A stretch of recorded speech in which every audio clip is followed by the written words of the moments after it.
J'avais juste une petite question à poser sur la 0407, sur cette société qui va louer donc la maison Marius Millot.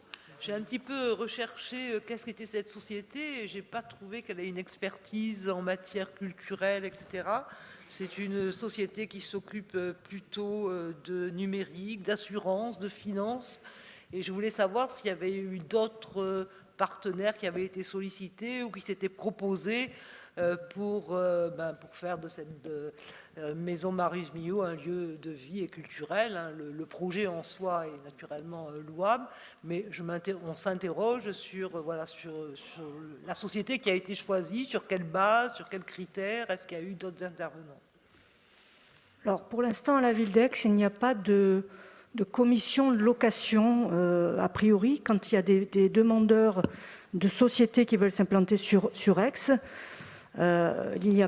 c'est en fonction de leurs demandes et de leurs propositions de prix.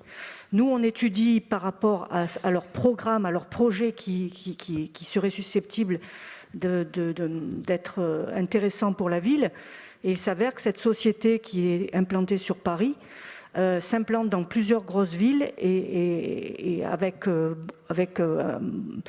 bonheur parce qu'elle crée des emplois et elle est toujours très orientée vers la culture. Et le but, c'était de laisser cet espace culturel. On n'a pas eu d'autres propositions là-dessus. On devait éventuellement garder cet espace pour mettre des associations. On n'y est pas arrivé parce que les associations qu'on voulait regrouper ne sont pas entendues entre elles.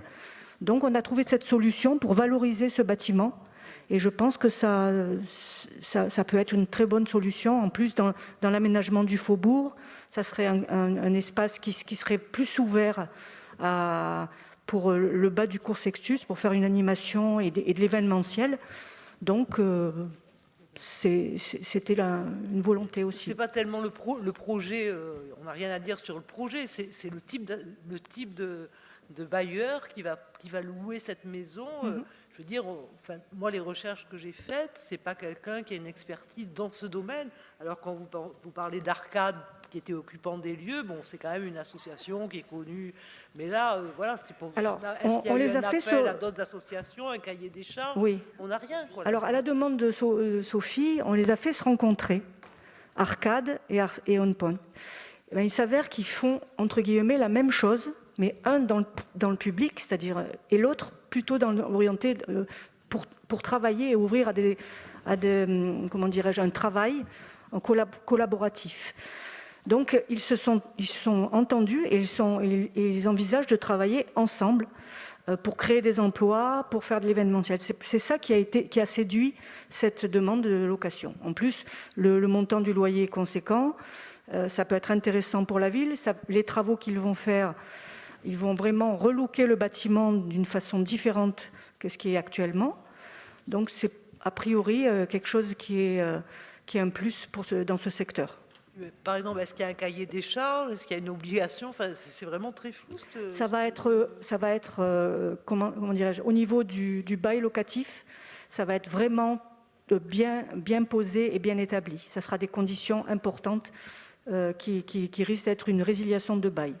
Voilà, ça va. Bien, ça va si je peux compléter oui. le propos d'Odile, c'est une société que j'ai accueillie à Aix, qui a un siège social parisien et qui a des agences dans les grandes villes de France et qui voulait s'implanter sur Aix. C'est Provence Promotion qui est l'organisme, c'est le Pays d'Aix Développement de la métropole, qui nous a envoyé cette société. C'est une société dont l'activité consiste à aider les entreprises dans leur développement numérique. Je ne dis pas à se convertir au numérique, mais le numérique, c'est quelque chose qui évolue en permanence. Et ils ont une approche du rôle de l'entreprise qui est assez intéressant, puisque l'entreprise est ouverte à la culture en particulier. Dans leur siège social parisien, tout le hall d'accueil expose des statues, par exemple. Et l'entreprise souhaite aussi être ouverte à la vie locale. Quand on a évoqué le fait que des associations de jeunes qui voulaient lutter contre la fracture numérique voulaient s'implanter dans ce bâtiment, ils ont proposé de leur réserver aussi une place. Et je trouve que c'est très intéressant pour la ville que dans ce siège d'entreprise, on puisse à la fois avoir l'entreprise qui recherche une adresse. Je ne cache pas que l'entreprise, elle veut venir à Aix, bon, et elle cherche une adresse qui a un statut, mais il reste ouvert à l'accueil justement de ces jeunes qui veulent travailler sur le numérique. Et je pense que si les jeunes voulaient travailler avec une imprimante 3D, par exemple, ils n'en auraient pas les moyens. Aujourd'hui, cette entreprise, elle a les moyens d'avoir une imprimante 3D sur place et de la mettre à disposition. Je crois que c'est très intéressant de voir que des jeunes, ça leur met un pied dans l'entreprise. Elles vont être en relation avec des gens qui travaillent. Et donc, c'est une très belle entreprise d'ailleurs, quand on en a parlé sur Aix.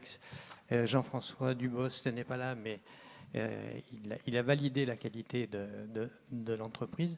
Je pense que c'est une façon de travailler qui est tout à fait moderne maintenant et d'être ouvert sur la société. Elle est de plus impliquée dans la formation justement des jeunes dans ces secteurs-là. Donc il y aura des cours aussi. Voilà, donc c'est assez intéressant. Je veux bien vous croire. Et sur Paris, ça aurait été bien qu'on ait le bail, par exemple, avec les conditions. Beaucoup de mapping, beaucoup d'échanges justement avec le monde de la culture, beaucoup d'expositions sur leur siège parisien. Et c'est la promesse en fait qu'ils ont faite lorsqu'ils ont choisi de venir s'installer à Aix. Oui. Voilà. Et Art Sud allait partir. L'Arcade a fusionné, donc ça s'appelle plus Arcade mais Art Sud. Et en fait, la région regroupe la régie et Arcade. Et moi, j'ai demandé à ce qu'ils laissent une antenne sur Aix-en-Provence, justement au sein de la maison Darius Milhaud, parce que je pense que c'est important pour le domaine de la formation et le nombre d'acteurs culturels qui sont sur Aix-en-Provence. Et ils sont effectivement en coopération pour créer des événements à la fois culturels et numériques. Ce qui était la première destination souhaitée pour la maison Darius Milhaud.